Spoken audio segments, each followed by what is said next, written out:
Señoras y señores, muy buenas noches, bienvenidos. Esto es Código Político. ¿Cómo estamos? Bien, yo un poquito... ¿No escuchaste la musiquita? No escuché nada. Pero estuvo la musiquita, sí. Estuvo muy linda, salió, sí. Bueno, muy bien, muy bien. Esto es Código Político. Sí, señor. Esta semana tuvo un tema. Tema de la semana para nosotros.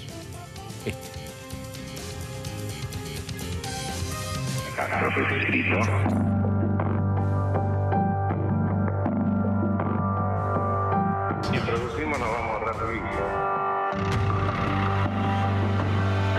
Cuenta la historia que Eugenio Raúl Zaffaroni tiene 78 años, es soltero y sigue viviendo en su barrio de la infancia, Flores. Aprendió a nadar a los 55 años. Le encantan los animales. Colecciona cactus, pesebres y departamentos, 5 de los cuales alquiló para que se ejerciera la prostitución.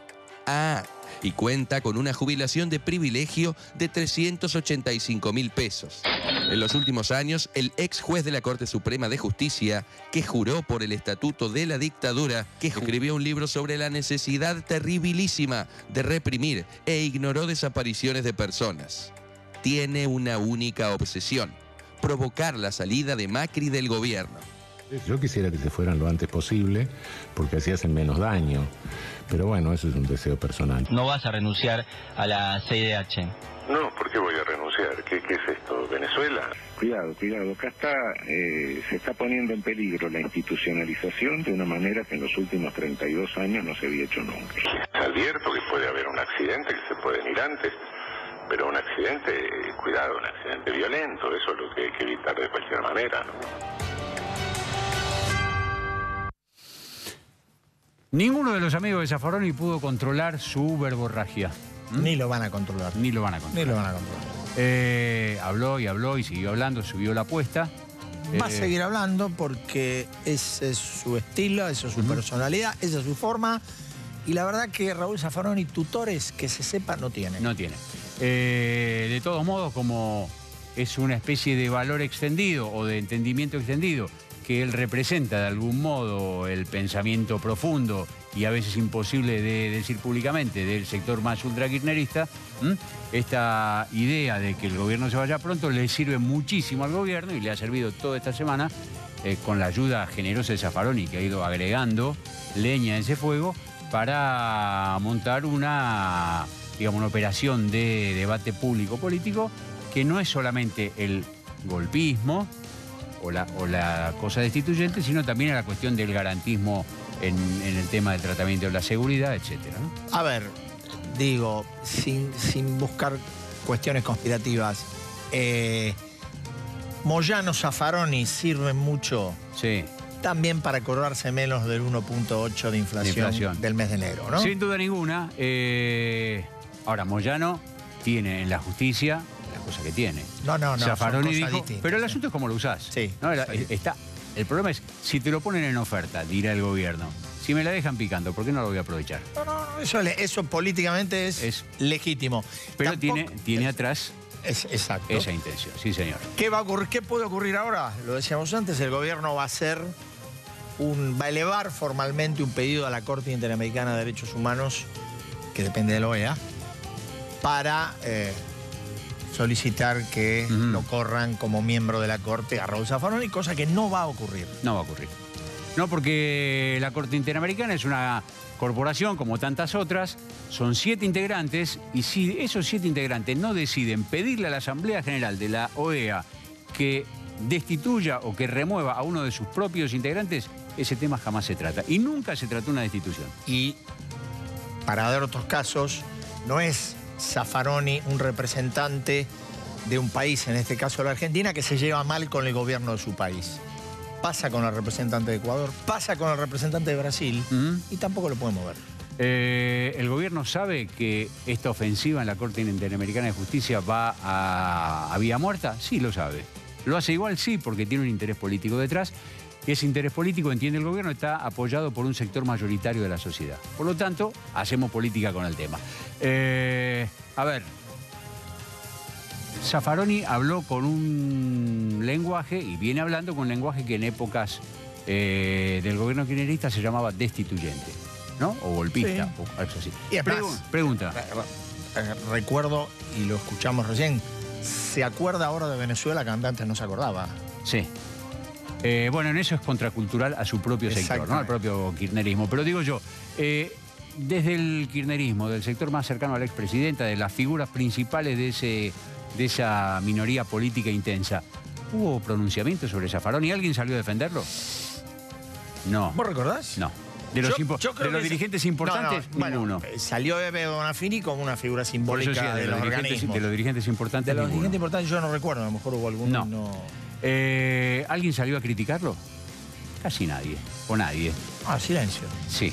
Esto significa que el kirchnerismo coincide con el pronóstico o el deseo de Zaffaroni de que el gobierno se vaya pronto. Y algunos sí. Sí. Aunque no lo digan. ¿El club del helicóptero existe? Existe. Sí. Existe.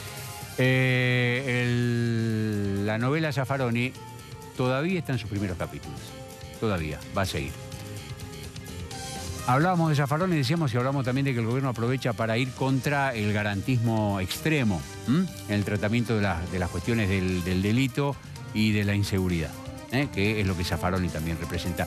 A propósito... Lo vimos en las últimas semanas, ¿no? Así es, a propósito del caso Chocobar, del policía que mató a un delincuente que a su vez había apuñalado a un turista en la boca, está planteado un debate sobre el garantismo, mano dura, la teoría del gobierno de proteger a la fuerza de seguridad y no considerar que la acción de la fuerza de seguridad es por sí un delito. Hay un debate abierto, nosotros vamos a tratar de reflejarlo un poquito esta noche, ¿sí? Así es. Están con nosotros el fiscal general del crimen de la Ciudad de Buenos Aires, Ricardo Sáenz. Sáenz, un datito, Sáenz pidió el sobreseimiento del policía Chocobar. Es una cuestión que la Cámara del Crimen está tratando en estos días. Y nos acompaña también Manuel Garrido, que fue diputado por el radicalismo, que antes fue fiscal de investigaciones administrativas y que tiene, como muchos radicales, algunos se animan a decirlo y otros no tanto, Gil Lavedra hoy se animó, sí, a decir que están en contra de esta nueva doctrina que propicia el gobierno que el radicalismo integra. Interesante, vamos a ver cómo es este cruce de posiciones. Sí es. Y como hablaste bien de Moyano... El otro personaje, ¿no? Que es el otro personaje de estos días y va a ser personaje la semana que viene. Le pedimos a Graciela Ocaña, la diputada, que nos acompañe. Es el azote de Moyano, ¿no? Bueno, viene denunciando. Arrancó cuando era ministra de Salud con Cristina Fernández. Así es. Por esa razón se tuvo. Y por esa razón la habían llevado. Y por esa razón después le hicieron ir. No solo denuncia, sino que junta pruebas. Y hoy en la justicia, varias de las denuncias de la diputada Ocaña tienen a Moyano y a su familia en una situación bastante complicada, ¿sí? Sí, bueno, señor. estos son los temas. Vamos a hablar del retiro del gobierno en Chapadmalal, vamos a hablar. Están en este momento, ¿no? Están en este Deben momento. estar cenando. Estarán cenando. A esta hora sí, quizás se recogen temprano. un poquito. ¿No? Porque son gente que va obviamente, ¿no? Obviamente. A hacer vida espiritual. Una miradita al mar y a dormir. Claro. Vamos. Pescadito y hierba y verdurita servida. Sí. O papa natural. Y a la cama, muy bien. Vamos a hablar un poquito también de la agenda deportiva del presidente. Sí, señor, Estuvo cómo no. intenso, Muy Pero se mezclaron alguna cosita política. Se mezclaron. Política y pelotas. Sí. Sí, señor. Hay un programa que hacen unos amigos. Sí, en radio. cómo no, efectivamente. ¿Y qué más te puedo decir? Y vamos a hablar de la marcha de Moyano y de las contramarchas que están viniendo. Así es. Nos encontramos en un minutito con Sáenz y con Garrido.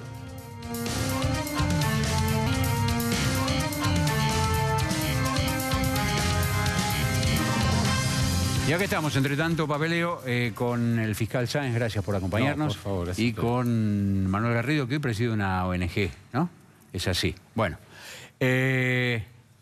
¿por qué el pedido de sobreseimiento al policía Chocobar? ¿Y qué tiene que ver con la discusión de fondo, si es que tiene que ver? Y yo le diría algo más. ¿Cómo vio el cuadro general? El político también, si quiere opinar, si no, pasa. Claro. Yo estoy convencido que la repercusión que tiene el caso es porque es un tema que realmente preocupa a la sociedad. No porque el presidente lo haya recibido, o el presidente lo recibe porque él sabe que preocupa a la sociedad. A veces se hace un cálculo político. Yo creo que, más allá de que la cosa esté en trámite, creo que está bien que el gobierno está respaldando a sus fuerzas de seguridad. Son de todos, pero dependen del gobierno, dependen del Poder Ejecutivo. Muy poca gente conoce los datos finos de la causa, las pruebas específicas. O sea, creo que la discusión se da porque el debate está abierto. Porque, o sea, la gente se da cuenta que lo primero que piensa cuando es víctima de un delito es en que aparezca la policía de alguna forma. Y muchos sectores de la sociedad creo que notan que después se lo juzga con mayor severidad. Yo estoy convencido que el tema de la seguridad no se puede abordar contra la policía. Creo que hay que abordar, digo policía como la englobando a las sí, fuerzas de seguridad, sí. ¿no? Tanto federales como provinciales. Creo que hay que trabajar en la capacitación de las fuerzas, pero tenerlas de este lado. O sea, no ir contra ellas, como creo que en algunos momentos se ha hecho. O sea, si vemos cómo se combate el narcotráfico, el trabajo que hace Gendarmería, que hay fronteras calientes, el trabajo en la provincia de Buenos Aires, más de 50 búnker destruidos. Y no es que no se actúa contra las fuerzas o no se trata de controlar cualquier acto de corrupción, sea económica, con víctimas, con autores de delitos que sean víctimas de algún acto de abuso. En la provincia de Buenos Aires hay 8.000 policías separados, es el 10% de la fuerza. Y otro tanto debe ocurrir seguramente en las fuerzas nacionales. Yo creo que eso es lo que nos está planteando la causa. Si la policía la vamos a juzgar muy severamente, pero al mismo tiempo le vamos a exigir que actúe en determinadas circunstancias. Ese creo que es el conflicto. ¿Y no puede ser las dos cosas a la vez? Juzgarla severamente porque hay la ley. Sí, totalmente. La ley es severa porque tiene una letra que debe cumplirse. Totalmente. Y exigirle que actúen con Totalmente. eficacia. Lo que pasa es que creo que la ley hace muchos años que no se está aplicando severamente para el delincuente. Eso es mi forma de ver ¿Cómo sería? A ver. el tema. Y me parece que hay mucho beneficio que está dirigido al delincuente y no tenemos la misma visión con la víctima o con las fuerzas de seguridad cuando les pasa este tipo de situaciones. Creo que la opción garantismo mano dura es un eslogan.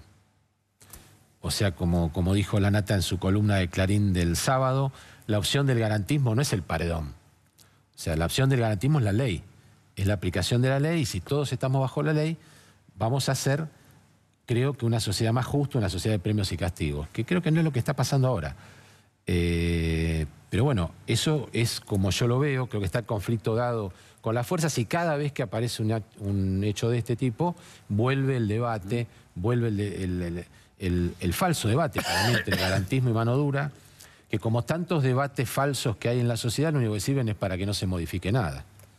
Garrido, yo vi una declaración suya esta semana donde dice, entre otras cosas, la derecha siempre tiene una práctica que tiende a incrementar los mecanismos represivos. ¿Usted lo asimila a este caso o al espíritu de este gobierno? Bueno, está claro que el gobierno sale a instalar un tema a partir del caso, pero con un discurso que aparentemente legitima cualquier actuación de las fuerzas policiales. De hecho, la ministra de Seguridad dice que cambiaron la doctrina y que van a cambiar aparentemente, o ella piensa cambiar el Código Penal para establecer una suerte de presunción de legitimidad o de justificación automática. ¿No? También le respondieron a la propia ministra de dentro. Sí, bueno, pero digamos, está claro que hay señales que da el gobierno cuando invita recibe a este policía, más allá de la situación en particular, que bueno, que está siendo juzgada en este momento por los jueces en base a las características de ese caso en particular, que yo desconozco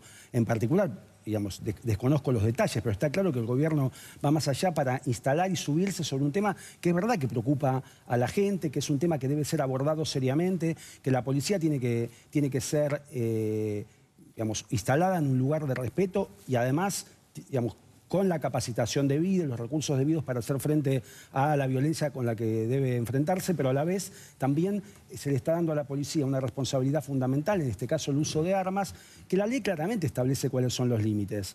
Y en esto no parece que el discurso que baja desde las autoridades de seguridad sea coherente con esa ley.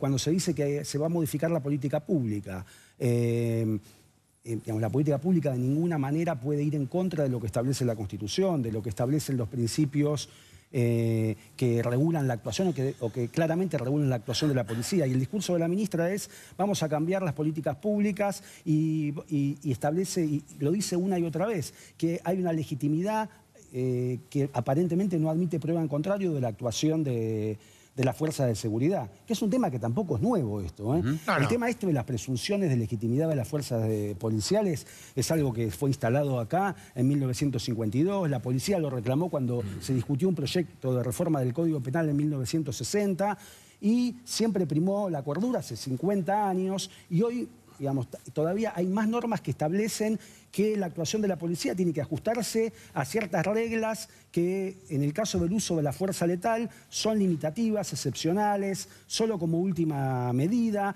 solo cuando hay una vida en juego. Todas cuestiones que acá el gobierno pasó por alto, digamos, enviando un mensaje de que pase lo que pase, la actuación de la policía va a ser defendida. Y esto me parece grave porque a la policía, que cumple una función esencial, repito, también, como cualquier funcionario público, está sometido a la ley, y si hay una violación de esa ley, está claro que deben sancionarse los abusos. Sí. Más allá del caso en particular, porque si la ministra le está diciendo a la policía que puede usar la fuerza letal en cualquier momento, bajo cualquier condición, si los entrenan diciéndoles que pueden hacer esto, claramente también, en definitiva, terminan siendo lo que vulgarmente se dice jamón del sándwich, porque les dicen que pueden matar bajo cualquier circunstancia, lo que la ley no admite, y después son juzgados en base a estas instrucciones o mensajes equivocados que parten del poder político. Ahora, yo le pregunto, o le pregunto a los dos, y digo, usted hace mucho hincapié en la ley, está muy bien, y debiera ser así. Ahora, también es cierto que pareciera que uno exige a un sector el cumplimiento de la ley que otros sectores no cumplen. Digo, nosotros medimos el comportamiento de la fuerza de seguridad y de la fuerza policial en la Argentina, con estándares de países mucho más evolucionados. Y la verdad que a veces no medimos de la misma forma el comportamiento de los políticos, de los sindicalistas, de los empresarios. Digo, me parece que ahí hay como algo que no... Y después hay otro problema. Siempre hablamos de la necesidad de profesionalizar la Fuerza Armada. Digo, 34 años de democracia, yo vengo escuchando siempre lo mismo y el comportamiento de la Fuerza de Seguridad es siempre igual.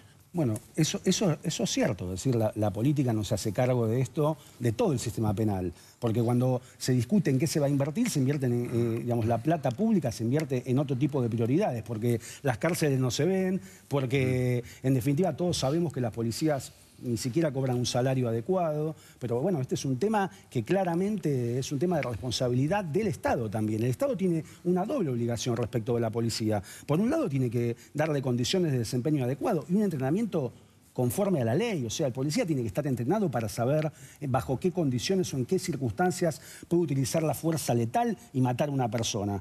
Y en este caso en particular, además, ni siquiera es un policía que dependa del Estado o de la provincia, lo cual también abre una circunstancia que en su momento se discutió y quedó muy flotando en el aire, que fue la apertura de las policías municipales en la provincia de Buenos Aires. Sí. A mí me gustaría conocer, y seguramente en la causa el abogado defensor va a plantear sobre cuáles fueron las condiciones en el entrenamiento que tuvo este policía. Digamos, es muy delicada la cuestión de la policía. Se le está dando digamos, el uso de la fuerza, y el uso de la fuerza letal, el uso de armas, no es un tema que pueda pasarse por alto y jugar ligeramente. Entonces, por eso es un equilibrio, en eso yo estoy de acuerdo con él, es un equilibrio, hay un montón de cosas que hay que valorar, y es cierto también que el Estado, digamos, no cumple con con ninguna de esas cuestiones. Déjeme tomar, Garrido, alguna de sus una frase, una idea que dijo usted que me quedó como una idea fuerte que quiero preguntarle a Sáenz si él coincide, porque usted dice que lo que ha dicho la ministra Bullrich, o lo que dice el gobierno, es prácticamente permitirle a la policía matar en cualquier circunstancia. Son palabras suyas de hace un par de minutos. ¿Usted coincide con eso? No, la verdad que no.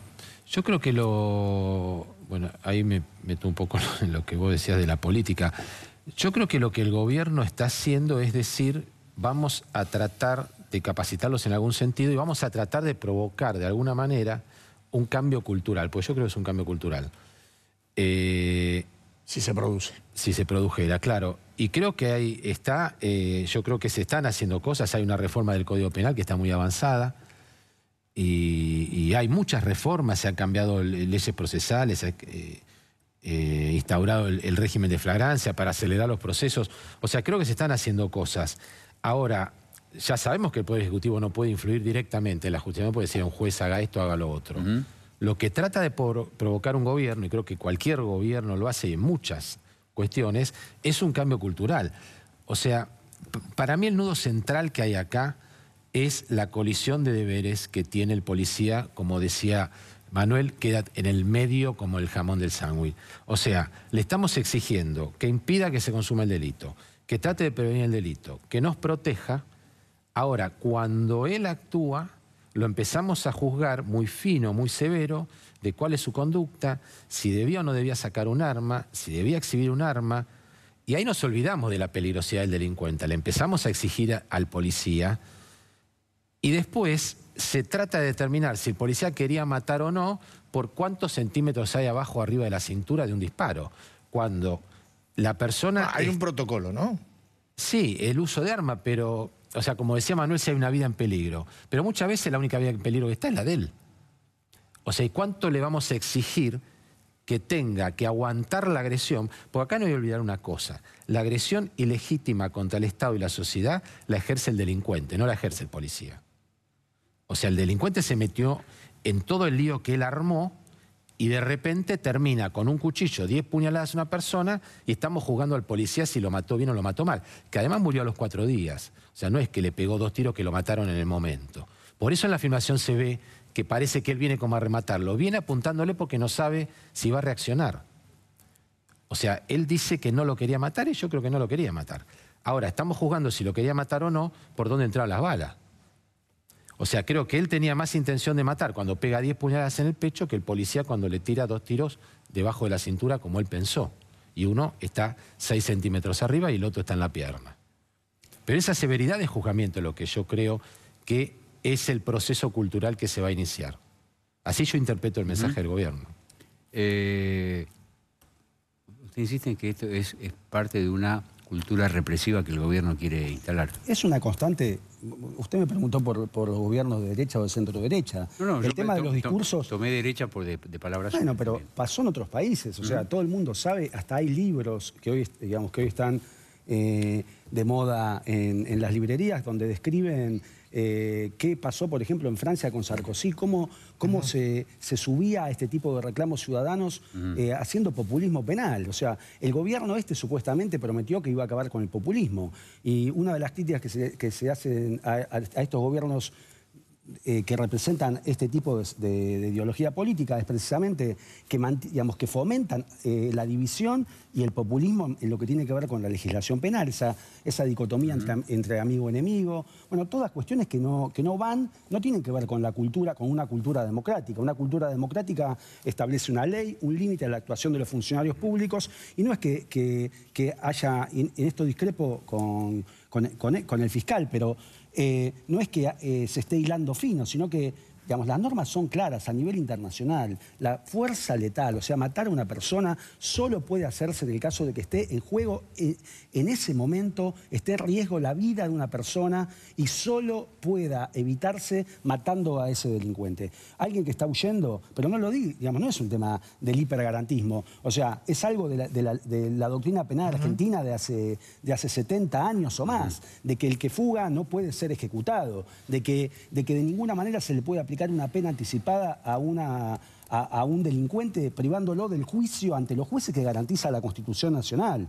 Y de hecho en la Argentina tenemos mucha experiencia lamentable, dolorosa, en lo que tiene que ver con las ejecuciones sin juicios, que son temas que tienen que hacer los jueces en base a las pruebas, y este tipo de ejecuciones automáticas por parte de la policía, además de privar de ese juicio, también incrementa los riesgos de que se condene de que se mate a una persona inocente. Hablando de los jueces, hay un dato que veía el otro día que decía el ministro de Justicia de la Ciudad de Buenos Aires, que dice que el 65% de los detenidos en la Ciudad de Buenos Aires están libres en menos de 24 horas.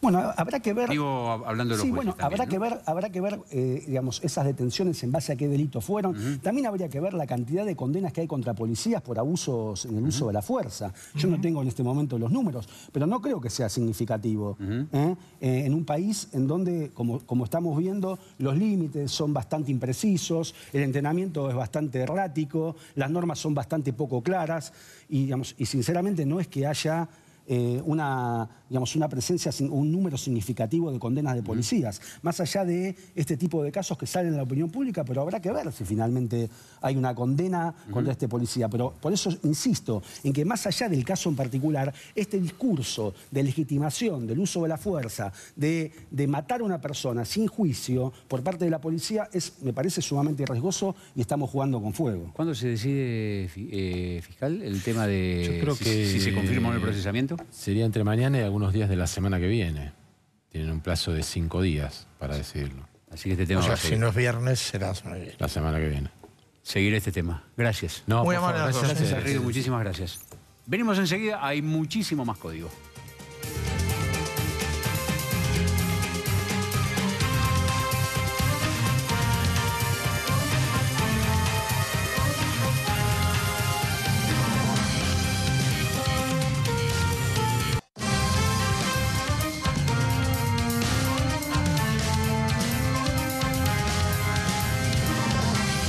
Seguimos en código, sigamos. ¿Y qué hacemos?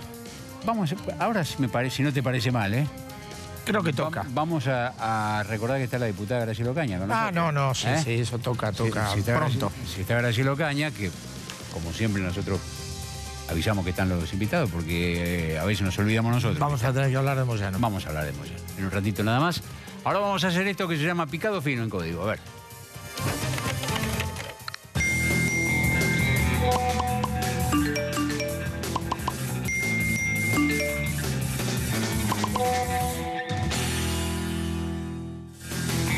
Muy bien, aquí estamos. El gobierno...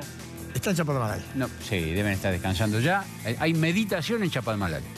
Meditación encabezada por Macri, no sé si estará su armonizadora, creo que no, porque es una cosa cerrada para gente del gobierno. Al Chapadmalal no va. Cristina se llama la armonizadora Sí, de Macri, sí. leí una nota de Silvia Naista. ¿Qué, Cristina Fernández? No. No. Le creo. ponen una imagen de Cristina Fernández y se armoniza. Claro, está bien, es una buena manera. Así que hay... ¿Sabe cómo le llaman? ¿Cómo? Terapia de shock. Le Terapia de ponen shock. una imagen de Cristina y ahí está. Pero no le viene mal la imagen de Cristina Macri. Fíjate cómo lo viene ayudando. No, ¿Eh? claramente. Cada vez que tenés un problema, sacás un poquito la imagen de Cristina. a ver, y la si gente- alguien espera de Mar del Plata grandes decisiones, se equivoca. Chapadmalal. Decíamos una cosa que es, nunca ninguna decisión importante se toma No. entre mucha gente, y ahí hay mucha gente. Puede ser que una Lo que renuncita hay- en un costado se decidan cosas, 1, 2, 3. Lo que hay es poquito de rosquerío.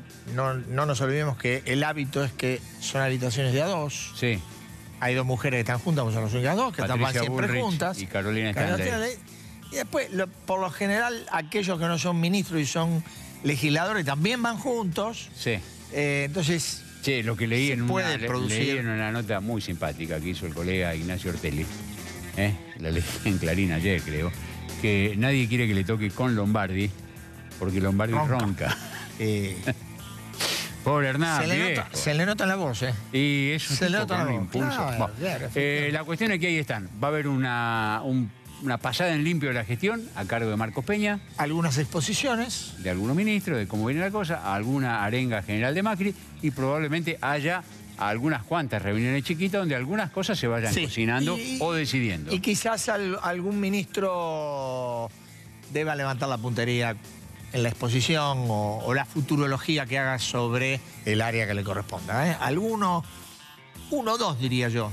No quiero arriesgar más. No digas nombre, decía apellidos. No podría decirlo de ninguna manera. De ninguna manera. Uno o dos Qué que lástima. por ahí tienen que levantar la puntería y siguen. Y ahí ¿o está. no?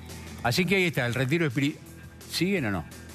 Y se verá después, veremos en marzo, cuando empiece esto en el serio. año político firme. Digo yo, este es el retiro espiritual habitual de Cambiemos. Como bien decía vos, está incorporado. Es el gabinete, ministros, unos cuantos secretarios de Estado, Sí, claro.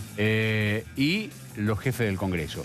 Pinedo y Monzó, Negri por diputados, Interbloque, claro. y Naidenov, el senador radical, por efectivamente. el interbloque Cambiemos del Senado. Senado. Ellos 4 más el Poder Ejecutivo. El presidente estuvo muchos días con los piecitos en el agua, el balde y la palita. Y estuvo el fin de semana. Porque arrancó el Fin de carnaval. semana, claro, volvió a No Buenos se Aires. disfrazó como otros, ¿eh? Hubo No, otros que se disfrazaron. hubo otros que se A disfrazaron. lo mejor después lo vemos. Sí, Pero Macri no. Macri no. Pero Macri tuvo una agenda muy intensa. Deportiva. En Chapadmalal y después cuando salió de Chapadmalal en Chaparral Social, Sí. tuvo un almuerzo con la señora Mirta Legrand, con Juliana, y después cuando volvió tuvo una agenda político-deportiva, digamos, más deportiva que política, pero se metieron algunas cositas políticas. ¿Con quién se vio? Acá hay una foto, no es de ahora, porque fotos no circularon, pero mira. no dejaron. Una fue con Chiquitapia, eso fue hoy. Esto fue hoy. El señor- Acá sí se metió un poquito la política. El señor Chiquitapia, les recordamos, es, primero que nada, el yerno de Hugo Moyano. Es el presidente de la AFA. Y también es el presidente de la AFA. Ah, pero vos decís que más importante que sea yerno. Y que... Yo estoy de acuerdo con vos, ¿eh? No, te lo preguntaba porque te vi vacilante. Pero No, yo empecé comparto. por la importancia de Moyano, le Efectivamente. da relevancia al señor Tapia. Chiqui estuvo hoy. ¿No están peleados Macri y Moyano? Eh, ¿Y por qué está ¿quién? Tapia? Tapia, Bueno, Tapia traiciona a la familia, Tapia va, ¿no? Tapia va como presidente De la AFA. Bien. En esa condición fue. ¿De qué el hablaron? tema Moyano Hablaron del Mundial de Rusia. porque el tema Moyano, no solamente por ser yerno, sino porque Moyano es Presidente de miembro Independiente. de la conducción de la AFA y presidente del Club Presidente Independiente. Independiente, sí, No, señor. tiene dos causas que lo vinculan directamente. Dice, Graciela Ocaña dice que tiene de eso, tiene un montón para contar. Bueno, no, Que pero- no se meta con Independiente. Con Moyano, claro que con Independiente no. papá. Con Sampaoli, mucho deporte. ¿Sabe qué le preocupó a Macri? Tres ¿Qué? veces le preguntó. ¿A Sampaoli? Sí. ¿Qué? ¿Cómo lo veía Messi y cómo pensaba que podía jugar Messi? Ah, lo que le Está preguntaría a cualquiera de nosotros. obsesionado, Claro. Absolutamente. Perdón. Sí, claro. Es una persona común con responsabilidades extraordinarias. exactamente. Eso decía Que viene- Kirchner. Eso decía Kirchner de sí mismo. Que viene del mundo del fútbol. Sí. Así que le preguntó por Le preguntó, Sampaoli, ¿no? Sampaoli con Macri mucha onda no tiene, ¿no? Sampaoli es K. Un poquito, simpatizante. No sé si ni siquiera si llega. Es Perdón. un poquito simpatizante. Sí, pero... bueno, a ver, macrista no es seguro. No, Macrista no es No. seguro. Es una persona curiosa, Sampaoli. Sí. ¿Por qué? Porque no sé si siempre dice todo lo que sabe o piensa. Es un tipo reservado. Es así, ahí Tipo anda reservado. en su mundo. Mira vos. Bueno, así que Macri quería saber cómo anda Messi y cómo lo haría jugar. Sí, si de señor. 9, tirado Claro, atrás. y quién al con lado, Agüero, porque con acá Dybala. el tema es si en Barcelona juega tan bien, porque en la selección no, ¿cómo hacemos para que juegue bien? Sí, con pero- Chiquitapia, Eso, la parte política con con Tapia. Chiquitapia salió el tema Moyano por el tema de Independiente y por la vida, por lo que está Sí. pasando, pero me dicen que no se profundizó en nada. Lo que sí le contó Tapia, le expuso cuál era el cronograma del seleccionado antes de despedirse, De la parida de Rusia. efectivamente, Mm. y le interesó mucho a Macri y lo puso al secretario de la presidencia, Fernando Odreix, a trabajar con Tapia ahora, ya previo al viaje a Moscú, para la famosa candidatura tripartita del 2030. El Mundial Argentina. Argentina, Paraguay, Uruguay. Estamos en los grandes temas globales. Es un mundial es global, a eso me refiero. Los macro, lo que pasa es que el 2030 está lejos, ¿no? Sí, bueno, pero eso es política de Estado, ojalá. Está muy bien. Mirá si es la primera política de Estado que tenemos. Esta. Sí. Bueno, ¿qué te puedo decir? Hoy, ¿qué pasó? Hoy se reunió, primera reunión del gobierno de la provincia de Buenos Aires con los gremios docentes. Este es partido inaugural del clásico de los conflictos sindicales de todos los años. Que el conflicto sindical de cada año se hable con los docentes bonaerenses. 5 de marzo debían empezar las clases. Sí, señor. A ver, ¿qué pasó hoy? El gobierno de María Eugenia Vidal ofreció 15% de aumento sin ninguna cláusula de compensación de la inflación. Y un premio por presentismo retroactivo a los que no hayan tenido asistencia perfecta, los docentes con asistencia perfecta el año pasado, 4.500 pesos. Este es un clásico. El clásico incluye que los gremios dicen rechazamos la oferta. La gobernadora dijo incluso que ella estaba dispuesta a mejorar la oferta, sobre todo en el nivel del presentismo. Ojo, que Baradel, el más notorio de los dirigentes docentes bonaerense, ahora está haciendo buena letra. Hoy está haciendo buena letra. Primero, dijo, nadie habló de medida de fuerza. No. 5 de marzo tienen que empezar las clases. Es cierto Dijo. que nadie habló de media fuerza. 2, no movilizaron activistas sindicales frente al Ministerio de Economía de la provincia de Buenos Aires, como hacen cada vez, para meter aguante. Poquito de- Tampoco lo hicieron. Bueno, empezaron con un poquitito más de buenos modales que otras veces. Baradel el miércoles que viene se sube al acto de Moyano, va a estar en la foto al Sí, lado de señor, Moyano, ¿no? claro. Al lado de Moyano en el acto sindical contra el gobierno. Pero bueno, Hay acá... una vela que en el gobierno prenden una vela. Sí, por favor. Para que estén. Que esté Baradel y que esté Yasky también. Sí, por no, favor. Yasky va a estar seguro. La cuestión es que la oferta fue rechazada, el gobierno de la provincia juega sobre el tema del presentismo.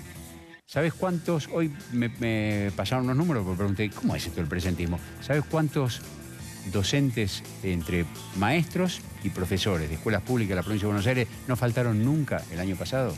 El 37%. Es mucho, ¿eh? Es bastante. ¿Sabes cuánto es el ausentismo promedio? Y por eso va el gobierno sobre el presentismo. ¿Cuál es el ausentismo promedio en la educación pública bonaerense? 17%. 4 veces más que en el sector privado. Lo que pasa es que el clima en Buenos Aires no ayuda. Sí, y bueno, pasan esas cosas. Esa cosa. ¿Cuánto le cuesta el ausentismo, dice el gobierno de la provincia? ¿Cuánto le cuesta el ausentismo? Es decir, pagarle a los suplentes porque los maestros faltan. 17.000 millones de pesos por año. Es un dinero. ¿Cuánto es la diferencia entre lo que piden los sindicatos y lo que ofrece el gobierno? 12.000 millones. María Eugenia Vidal dice, ahí, claro. Bajame el ausentismo y la plata para el aumento aparece sola.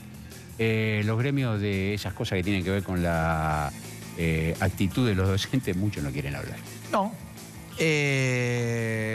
La semana que viene hay otra reunión. Sigue, esto sigue, sigue y sigue. Y no nos olvidemos que el calendario se acorte. En algún momento los sindicalistas van a tener que decir qué van a hacer. Si van a dar clases o no el 5 de marzo. Viene la marcha de Moyano, hay marcha y contramarcha, lo vamos a hacer rapidito esto. Sí. La marcha va a ser grande. Va a estar la marcha Moyano. va a ser grande porque los camioneros por sí mismos pueden movilizar muchísima gente. Más los gremios estatales. Más los movimientos sociales. Y los movimientos sociales, sobre todo los gremios. Me parece que las dos CTA kirchneristas, o una más kirchnerista y la otra no tanto, van a mover una cantidad importante de gente. Esa es una foto vieja, de cuando Macri y Moyano se llevaban bien.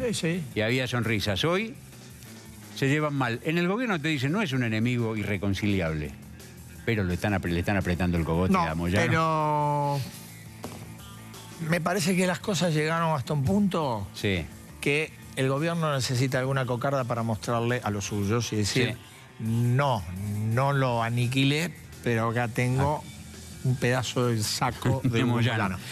Porque si no, el rédito político se te achica. Exactamente. Entre los suyos, el gobierno hoy tendría que contar a los gremios que dialogan y negocian. Bueno, hay gremios porque hay como el de obras sanitarias que ya cerró paritaria con un 15% en 2 tramos, con revisión en septiembre del acuerdo. Eso es exactamente lo que quiere el gobierno. Exactamente. Y los municipales también arreglaron 12%. En capital. En capital, 12%. Y UPCN está arreglando, que es el gremio estatal más grande. Así es. Hay marchas y hay contramarchas. Venimos enseguida, nos vamos a encontrar con Graciela Ocaña.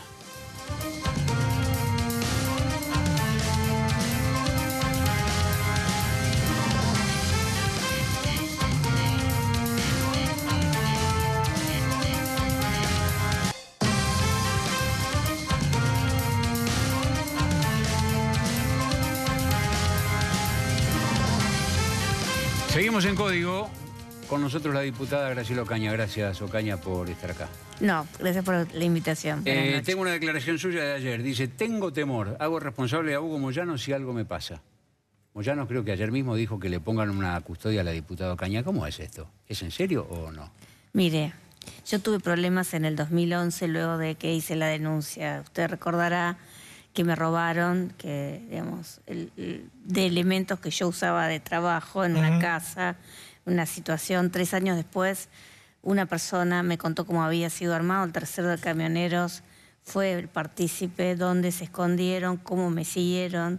Yo no tenía una empresa de seguridad. ¿En su casa, acá en la ciudad? No, ¿o fuera? en Villa Gesell. Ah, en Villa Gesell. Efectivamente. No quiero volver a pasar por eso. Entonces yo por eso alerto por cualquier cosa. En aquel momento también Moyano ofrece seguridad, no sé, digamos, a mí nadie me ofreció seguridad, así que no sé dónde se presentó ni... Es una declaración pidiendo que le pongan una custodia. Claro, no, que se quede tranquilo. Yo debo tener, como cualquier ciudadano, la misma garantía de seguridad.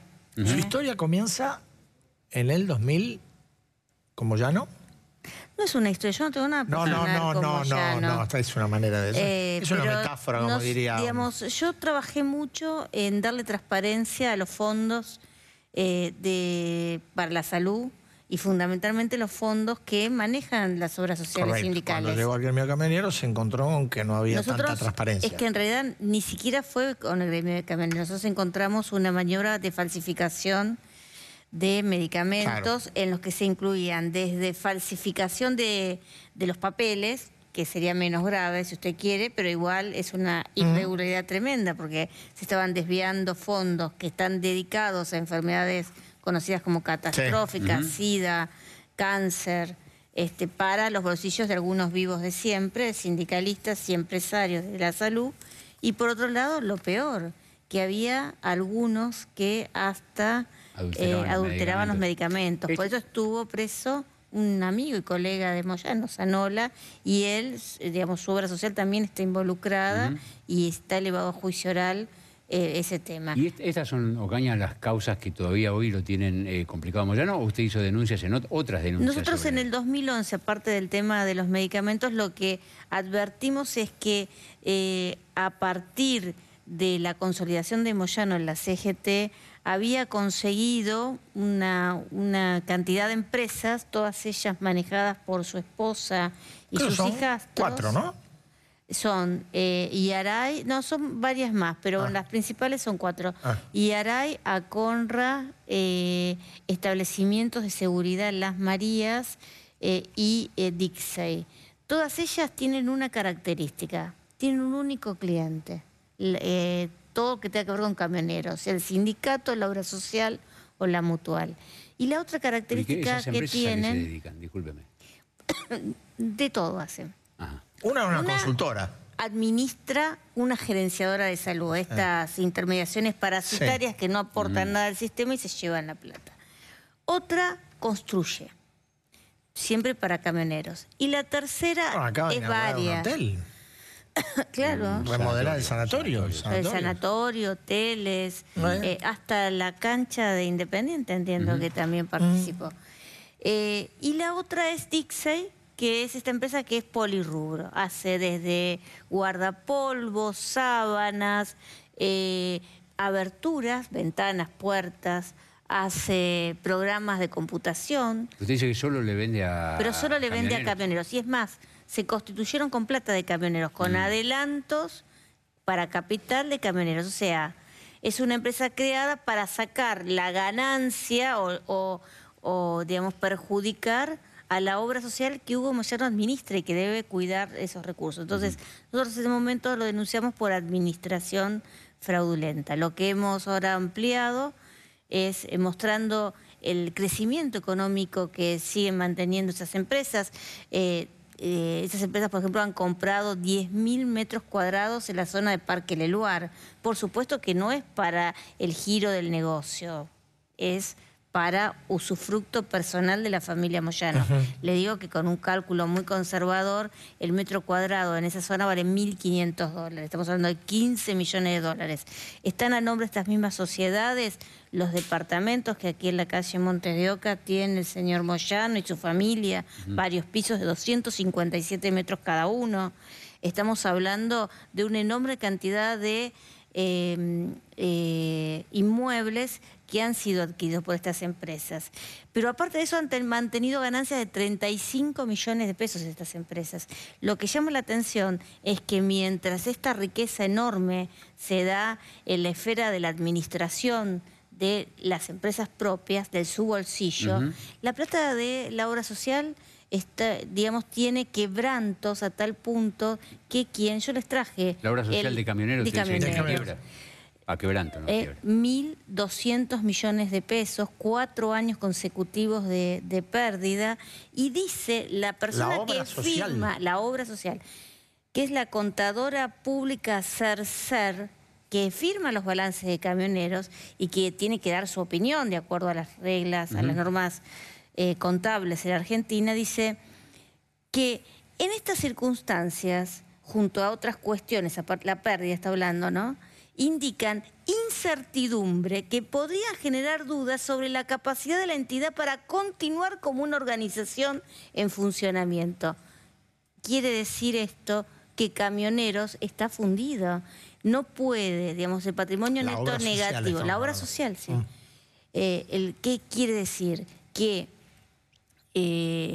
si tuviera mañana que pagar lo que debe hoy, No tiene esa Tendría plata. que liquidar todo y no alcanzaría para Y dígame, pagarlo. pero ¿las prestaciones de la obra social de camioneros se cumplen con normalidad? ¿O? Bueno, no, hay muchas quejas, digamos. Si uno entra a las páginas donde los usuarios de la obra social, Sí. digamos, manifiestan demoras en turnos, que faltan médicos, que esperan 5 o 6 horas. Bueno, hay mucho de eso.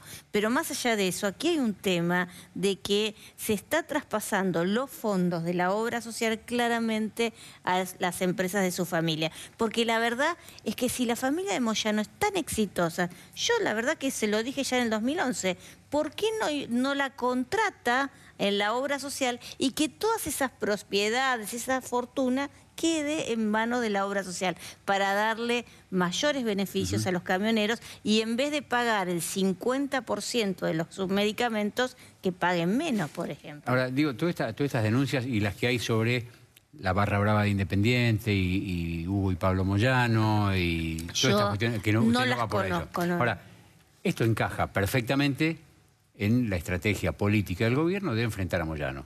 Entonces uno diría, bueno, en realidad Ocaña está muy bien con las denuncias, hace 10, 12, 15 años que viene denunciando, pero ahora el gobierno la usa o usa sus denuncias para librar una batalla política. Mire, Julio, acá hay un tema. Cuando la justicia avanza, Moyano hace lo mismo.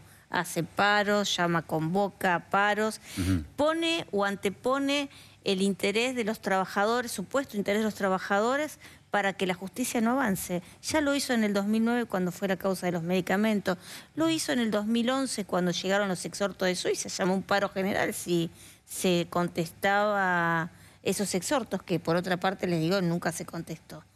Y ahora hace lo mismo sobre pretexto de una reforma laboral que la verdad que estuvo trabajando el ministro de Trabajo, entiendo que con todos los gremios sí llegaron a algún consenso y por eso se mandó el proyecto. Sí, había participado incluso uno de los hijos de Moyano. Exactamente. Entonces, estas son excusas de Moyano que utiliza a la gente, que utiliza a los trabajadores en su beneficio personal, como lo hace con sus empresas. El tema de levantar el secreto bancario y pedir la declaración patrimonial de Moyano que sea pública, ¿eso tuvo que ver con usted o son otras? Porque hay varias causas. Es similar, pero está trabajando otro juez. Yo hice la presentación al doctor Bonadío. Voy a acercarle... ¿Esta ampliación usted se la hizo al doctor Bonadío? Sí. Le voy a acercar porque entiendo de que puede servirle, porque él está investigando por lavado de dinero. Entonces se podría servirle porque aquí claramente hay un sobreprecios. Nosotros incluso en la denuncia mostramos cómo los costos que paga Hugo Moyano son superiores a los que paga la media de la seguridad social, gremios importantes, puedo decirle comercio u otros, que dan servicios de calidad y sin embargo los costos son relativamente menores porque son del sistema. Y la verdad es que nos sorprende este mal manejo y por eso pedimos que se intervenga en la obra social. Pero entiendo de que con esos sobreprecios está configurado sin duda el delito de lavado de dinero. Diputada, muchas gracias. No, gracias a ustedes muy por la amable. invitación. Nosotros, Van der Koy, si a usted no le parece mal, Y vamos tenemos a unos premios para repartir tener esta unas noche. medallitas. ¿Vamos? Vamos. Vamos, diré, ahí vamos. Medalla de oro. Gracias.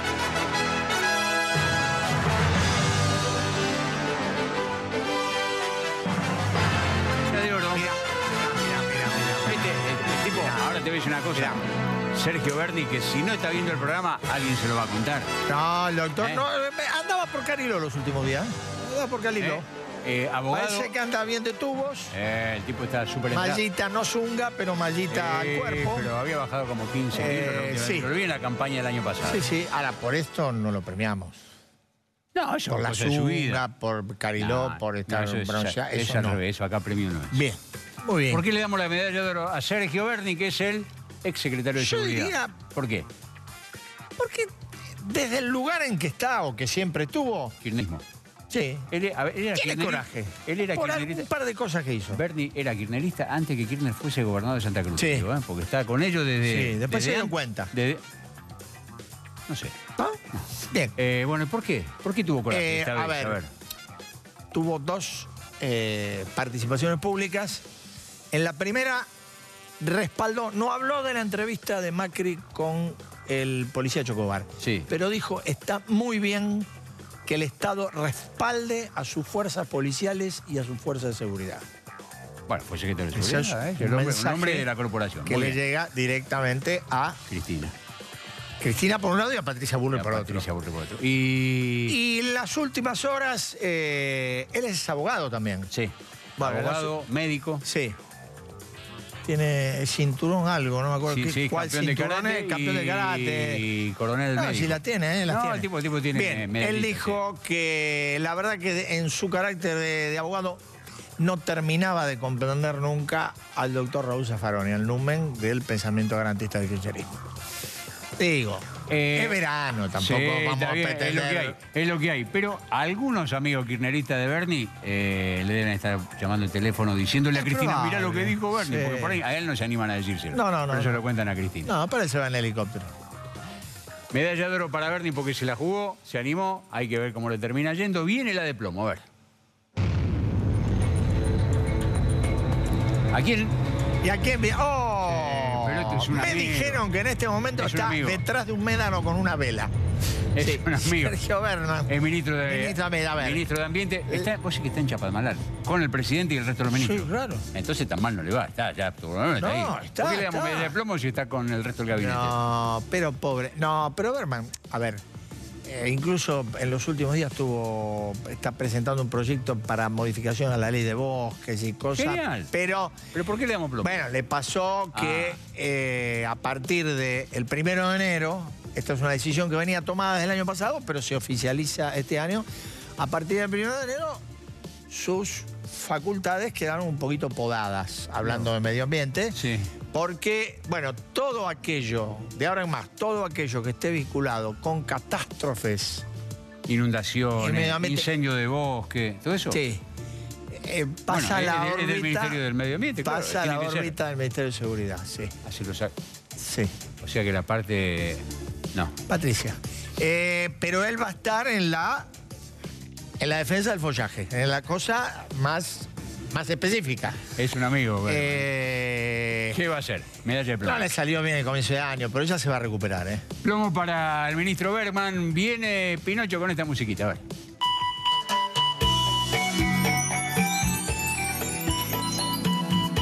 Se viene la no verdad de la semana. ¿Esto ¡Opa! cómo sería? Mandato cumplido. Las fake news, las... Mandato cumplido. Verdad.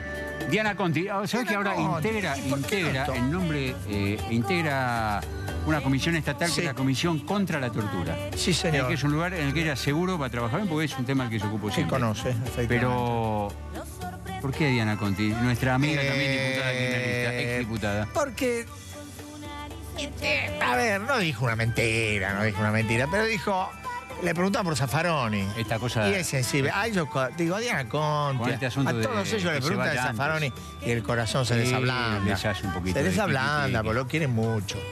Dijo, bueno, tampoco Zaffaroni hay que tomarlo como dice, porque en verdad las cosas que dicen son metáforas. Esto que el gobierno se vaya antes porque va a seguir haciendo daños, eso es una metáfora, según Diana Conti. Dice Diana Conti. ¿Lo dijo en serio o lo dijo como metáfora? Ella lo dijo en serio, pero dice que es Zaffaroni lo dice como Yo muy bien lo metáfora. entiendo. Yo le daría el Pinocho para que Pinocho vaya y le pregunte Sí. si es metáfora o no lo de Zaffaroni. Puede o decir si que la ella lo semana dijo en que viene joda o nos en serio. contesta. Claro, y Pinocho cuando vuelve nos dice. Bueno, pero por ahora se lo lleva. Por ahora se lleva Pinocho Diana Conti, sí señor. El jueves que viene vuelve Pinocho y por ahí volvemos nosotros. Sí, también. señor. Chau. Chau.